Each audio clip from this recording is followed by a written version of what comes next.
जय जगन्नाथ प्रभु जगन्नाथ कृपारू आपण मानकर नववर्ष सब प्रकार सुख शांति मिल रोग दुख कष्ट मुक्ति मिल आपण मानकर मनस्कामना पूर्ण हो ये मोर प्रभु जगन्नाथ प्रार्थना नववर्षर हार्दिक शुभेच्छा शुभकामना अभिनंदन। आपण मैंने जानते आमर आसंता सोमवार जानुरी मासर प्रथम 6 तारिख में आमर बालेश्वर रेमुणा नुआ गाँव दैवी चिकित्सा हम तापर मु 10 तारिख ठार कुंभ मेला को पलैजी 15-20 दिन पर।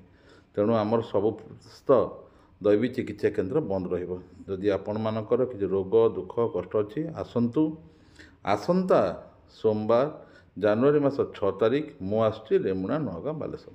जदि आप भद्रक आसुँच रेमुणा गोलई टपिबार 3 किलोमीटर पड़े डाहाण पड़े पड़ो। जदि आप जलेश्वर कि बारिपदा आसुँच बुढ़ा बलंग नदी टपिबार किसी बाट पर बाँ पटे पड़ो।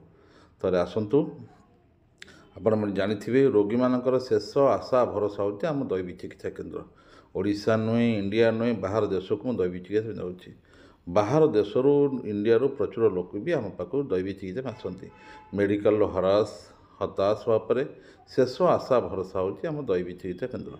आपण मैंने आसतु जदि आपण मानकर रोग दुख कष्ट अच्छी निजे दैवी चिकित्सार चमत्कार देखूँ। एठार किसी खाइबार ना पीबार ना पालिबार ना कि ना केवल आशीर्वाद असाध्य रोग सब भल हो जाए। थे आसतु निज आखिरे देखु दैवी चिकित्सार चमत्कार आम मानकर आसंता सोमवार जानुरी मास 6 तारिख मु आसुची रेमुणा नुआगाँ बालेश्वर। थे आसतु देखु केते संख्या रोगी भिड़ होची किपरि रोगी सब भल हो जाउछंती।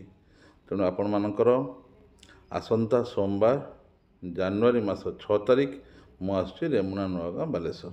दयाकोरी भिडियो बारंबार शेयर करंतु। जदि आपणकर केही भी बंधु बांधव निजर कहीं रोग दुख पीड़ित अच्छी तांको आणिकी आसतु रेमुणा नुआगाँ बालेश्वर।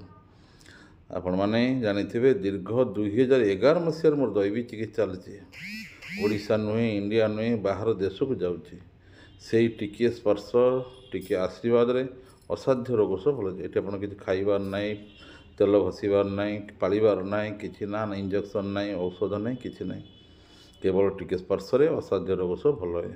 थे आसतु निज आखिरे दैवी चिकित्सार चमत्कार देखु। मु आसुची आसंता सोमवार जानुरी 6 तारिख रेमुणा नुआगाँ बालेश्वर।